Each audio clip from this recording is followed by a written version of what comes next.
ایک اور بڑی افسوسناک خبر میں نے دیکھی، اور میں اب یہاں پر آپ سے عرض کروں کہ مجھے کبھی کبھی بڑا دکھ ہوتا ہے. مجھے دکھ اس بات کا ہوتا ہے کہ ہمارا جتنا بھی کرنٹ افیئرس کا میڈیا کے شوز ہیں، پروگرامز ہیں، اس میں کرنٹ افیئرس کے جتنے بھی اینکرز ہیں وہ کرنٹ افیئرس پر گفتگو کرتے ہیں تو ان کا سارا محور، ان کا سارا فوکس ہوتا ہے جی کہ اسمبلی تحلیل ہوگی یا نہیں ہوگی. عمران خان کے ساتھ پرویز الہی ڈٹ کر کھڑا ہے، نہیں کھڑا. پرویز الہی کھڑا رہے گا، نہیں کھڑا رہے گا. تحلیل کرے گا، نہیں کرے گا.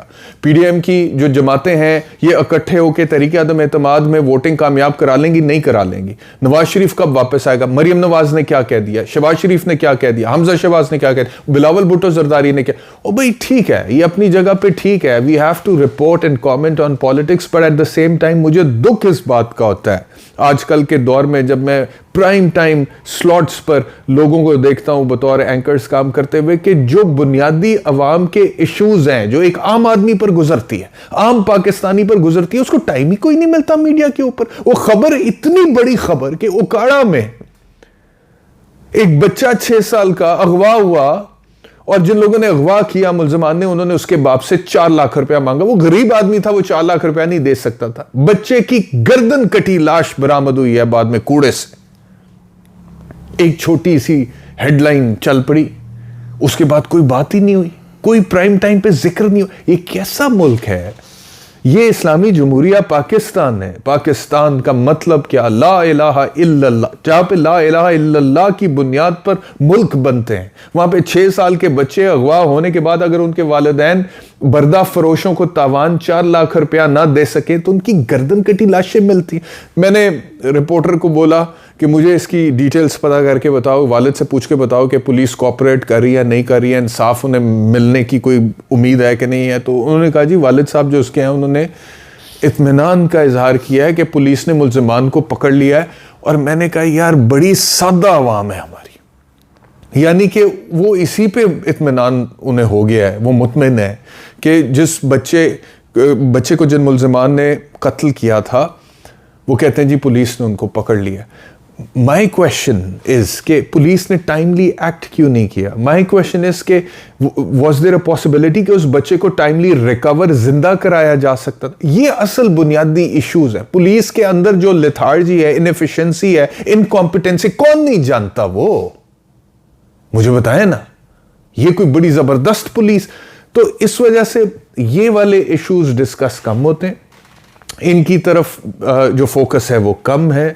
پولیٹیشنز جو ہیں وہ کیا بول رہے ہیں، کیا کہہ رہے ہیں، اس کی طرف زیادہ ہمارا فوکس ہے. تو یہ پی ڈی ایم کی جو حکومت ہے اس میں جو کچھ ہو رہا ہے وہ میں نے آپ کے سامنے رکھ دیا. اب ایک اور جو ٹاپک ہے جس پر میں نے آپ سے بات کرنی ہے وہ عمران خان پر جو قاتلانہ حملہ ہوا تھا اس کے حوالے سے. ایک طرف تو فورینزک سائنس لیبارٹری کی رپورٹ آئی ہے جس کے اوپر کچھ اینکرز نے، میڈیا پرسنس نے اور حکومت نے ایک خاص موقف اختیار کیا اور انہوں نے کہا کہ عمران خان کو گولیاں تو لگی نہیں تھی. انہوں نے کہا عمران خان کو تو جو لگا تھا وہ گولیوں کے ٹکڑے تھے اور ایک دھات کا ٹکڑا تھا. یہ وہ لوگ کہہ رہے.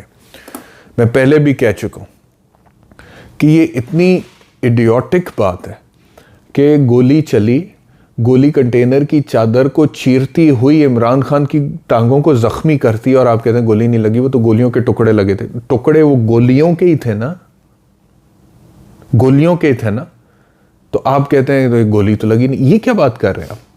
مطلب کہ عجیب و غریب منطق ہے، عجیب و غریب. And then you trying to undermine the intensity of this incident on the basis of the fact کہ گولی براہ راست نہیں لگی ہے. خدا نہ خواستہ براہ راست لگ جاتی، کوئی ناقابل تلافی نقصان ہو جاتا تو پھر آپ نے مذمت کرنی تھی، تو پھر آپ نے کہنا تھا کہ یہ بہت بڑا واقعہ ہو گیا. کیا لوگ ہیں ہم، کیا باتیں کرتے ہیں. سیاست کے مفادات کی بنیاد پہ کسی بھی ایشو پہ کوئی بھی لائن لے جاتے ہیں. عجیب باتیں میں دیکھتا ہوں اس ملک میں ہوتے ہوئے. بہرحال جو پنجاب فورینزک سائنس لیبارٹری کی رپورٹ ہے وہ ایک بات کر رہی ہے، پاکستان تحریک انصاف کا اپنا موقف ہے. دونوں میں تضاد کیا ہے وہ میں آپ کو بتا دیتا ہوں اور پھر میں آپ کو یہ بھی عرض کروں کہ آنے والے دنوں میں، کیونکہ میں نے کافی کرمنل پریکٹس کیا ہے، مرڈر ٹرائلز بھی کیے ہیں، اپیلز بھی کیے ہیں. میں پنجاب فورینزک سائنس لیبارٹری کی جو رپورٹ ہے عمران خان پر قاتلانہ حملے کے انسیڈنٹ کے حوالے سے اس کو، اور یہ جو پاکستان تحریک انصاف کا موقف ہے جو کہ جی آئی ٹی کی ایک رپورٹ آئی ہے اس کی بنیاد پر مبنی ہے، اس کو سامنے رکھتے ہوئے اپنا کچھ تجزیہ آپ سے شیئر کروں گا کچھ حقائق کی شکل میں. اور عمران خان پر جب گولیاں چلی تھیں اور لگی تھیں اس وقت کی جو ویڈیو فوٹیجز میڈیا میں دکھائی گئی تھیں اور وہ معظم کی کیا پوزیشن تھی، کیونکہ دیکھیں دیکھیں نا فواد چوہی صاحب یہ کہتے ہیں کہ 3 اطراف سے گولی لگی حملہ ہوا. وہ یہ کہتے ہیں کہ عمران خان کو ٹوٹل 8 زخم آئے جس میں سے 3 گولیوں کے زخم ہیں. وہ یہ کہتے ہیں کہ زمین سے 14 خول برآمد ہوئے جس میں سے 12 ایک جگہ سے اور 2 دوسری جگہ سے برآمد ہوئے. یعنی کہ ان کے کہنے کا مطلب یہ ہے کہ ٹوٹل زمین سے 14 خول برآمد ہوئے ہیں, 12 ایک جگہ سے, 2 دوسری جگہ سے, یعنی کہ زمین پر 2 مختلف جگہوں سے فائرنگ ہوئی ہے. جب وہ کہتے ہیں نا کہ خول 2 مختلف جگہوں سے برآمد ہوئے ہیں تو مطلب ان کا یہ ہے کہ 2 مختلف ڈائریکشنز یا مختلف جگہوں یا مختلف مقامات سے کنٹینر پر فائرنگ ہوئی ہے. یہ فواد چوہی صاحب کہہ رہے ہیں, یہ JIT کی رپورٹ کی بنیاد پر کہہ رہے ہیں, میرے خیال میں جس کو CCP لاہور ہیڈ کر رہے تھے. پھر وہ کہتے ہیں کہ 9 گولیوں کے خول سامنے والی بلڈنگ سے ملے اور وہاں پر 7 ایک جگہ سے, 2 دوسری جگہ سے. تو ان کا موقف یہ ہے کہ 3 اطراف سے فائرنگ ہوئی ہے اور اس کا ثبوت وہ یہ دیتے ہیں, ایویڈنس یہ دیتے ہیں کہ دیکھیں گولیوں کے جو خول برآمد ہوئے ہیں وہ اتنے 14 ایک جگہ سے, 9 ایک جگہ سے, اور اس میں بھی جو جگہ ہیں وہ بھی میں نے آپ کو بتا دیا کہ وہ کیا کہتے ہیں کہ علیحدہ علیحدہ جگہوں سے برآمد ہوئے, جس کا مطلب وہ یہ کہنا چاہ رہے ہیں کہ مختلف ڈائریکشنز سے مختلف شوٹرز کی طرف سے گولیاں چلی تھیں اور اس کے نتیجے میں یہ انسیڈنٹ ہوا تھا. اب فورینزک سائنس لیبارٹری کی رپورٹ اس کے برعکس کیا کہتی ہے؟ وہ یہ کہتی ہے کہ گولیوں کے 3 ٹکڑے لگے خان کو اور ایک دھاتی ٹکڑا لگا, اور وہ یہ کہتے ہیں کہ ٹرک کی بائیں جانب سے فائرنگ ہوئی. وہ کہتے ہیں ایک ہی جانب سے فائرنگ ہوئی. وہ کہتے ہیں ٹوٹل 10 خول برآمد ہوئے. فواد چوہی صاحب کہہ رہے ہیں 14 خول زمین سے برآمد ہوئے, 9 خول چھت سے برآمد ہوئے. وہ کہتے ہیں ٹوٹلی 10 خول برآمد ہوئے ہیں اور وہ فورینزک سائنس لیبارٹری کو وہ ملے. ٹوٹل 10 خول وہ کہتے ہیں برآمد ہوئے. پھر وہ یہ کہتے ہیں کہ معظم پر جو گولی چلی تھی وہ اونچائی سے چلی تھی اور سر کے پیچھے انٹری وونڈ ہے, یعنی کہ وہاں سے گولی داخل ہوئی اور ماتھے سے وہ ایگزٹ ہوئی. اب یہ جب میں پوسٹ مارٹم رپورٹ دیکھوں گا ایک وکیل کی حیثیت سے تو فورینزک سائنس لیبارٹری جو کچھ کہہ رہی ہے وہ درست کہہ رہی ہے, غلط کہہ رہی ہے. اور وہ جو انٹری وونڈ ہے اس کی اور ایگزٹ وونڈ کی ڈائریکشن اور وہ اینگل جو ہے وہ اس کو دیکھ کے پتہ لگے گا کافی حد تک. پھر میں اس کے اوپر اپنا تجزیہ آپ سے شیئر کر سکتا ہوں کہ وہ جو کہتے ہیں فواد چوہی صاحب کے چھت سے گولیاں چلی ہیں اور یہ حکومت والے کہتے ہیں کہ عمران خان کے کنٹینر پر گارڈ کھڑا تھا جس نے گولی چلائی تو وہ معظم کو لگی ہے. تو وہ معظم کو جو گولی پوسٹ مارٹم رپورٹ اس کی جو اینگلنگ دکھائے گی, بتائے گی انٹری اور ایگزٹ وونڈ کی, اس سے کافی حد تک چیزیں کلیئر ہو جائیں گی کہ وہ گولی کی جو جس اونچائی سے وہ چلی ہے وہ کنٹینر کی اونچائی تھی یا اس سے اوپر کوئی چھت کی اونچائی تھی. تو یہ آنے والے دنوں میں چیزیں سامنے رکھوں گا, اس کے اوپر اپنے انالیسس کرنے کے بعد وہ چیزیں آپ سے شیئر کروں گا. لیکن ابھی تک کی جو انالیسس ہے اس میں آپ سے عرض کروں کہ ایک بات جس سے مجھے فورینزک سائنس لیبارٹری کی جو یہ دعویٰ ہے کہ جی وہ گولی اونچائی سے چلی ہے, تو وہ یہ حکومت کا جو دعویٰ ہے کہ وہ کنٹینر سے گولی چلی تھی تو معظم کو لگی ہے.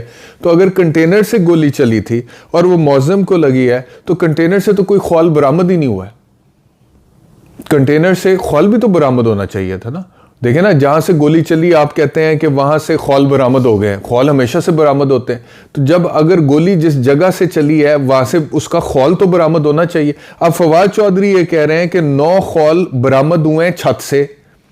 تو اگر چھت سے وہ خول برآمد ہوئے ہیں تو اس کا مطلب ہے چھت سے گولیاں چل رہی تھیں. یہ کہتے ہیں کہ کنٹینر سے چلی تھی لیکن کنٹینر سے کوئی خول برآمد ہی نہیں ہوا. تو اپیرنٹلی جو یہ سچویشن میرے سامنے ہے, اگر ایسے ہے کہ گولیاں چھت سے ان کے خول برآمد ہو رہے ہیں کنٹینر سے نہیں ہو رہے, تو بادیوں نظر میں لگتا یہ ہے کہ وہ گولیاں جو اوپر سے چلی ہیں وہ پروبیبلی چھت سے چلی ہوں گی. یہ میں ایک وکیل کی حیثیت سے ایک دلیل آپ کے سامنے رکھ رہا ہوں, لیکن مزید جب میں ڈیٹیل میں اس رپورٹ کو پڑھوں گا, پوسٹ مارٹم رپورٹ کو پڑھوں گا, تو اس میں آپ سے چیزیں شیئر کروں گا. لیکن بدقسمتی یہ ہے کہ جو لوگ یہ ماننے کے لیے تیار ہی نہیں ہیں کہ عمران خان کو گولیاں لگی ہیں, جو لوگ اس واقعے کی انٹینسٹی کو انڈرمائن کرنا چاہتے ہیں, جو لوگ یہ کہتے ہیں کہ گولیاں تو لگی نہیں, وہ تو 3 ٹکڑے تھے اور ایک دھات کا ٹکڑا تھا وہ لگا ہے, تو ان سے کیا امید رکھیں, ان سے کیا امید رکھیں کہ وہ کس حد تک میرٹ کی بنیاد پر اس واقعے کی انویسٹیگیشن کریں گے, تحقیق کریں گے.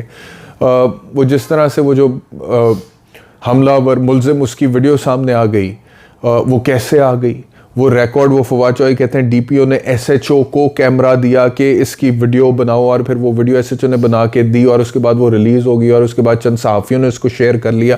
تو یہ عجیب و غریب باتیں ہیں نا, مطلب کہ یہ عجیب و غریب سی باتیں ہیں. اب اس کے اوپر کیا بندہ کامنٹ کرے, تو اب جو لوگ جو ہے اپیرنٹلی گولیوں کے لگنے کو ہی ماننے سے انکاری ہیں، ان سے آپ کیا توقع کر سکتے ہیں؟ یہ ایک سوال ہے. تو یہ 2 ٹاپکس تھے جس پہ ابھی تک میں آپ سے گفتگو کرنا چاہتا تھا. بہت شکریہ ویلاگ دیکھنے کے لیے. دوبارہ ملاقات ہوگی. اپنا خیال رکھیے. اللہ حافظ.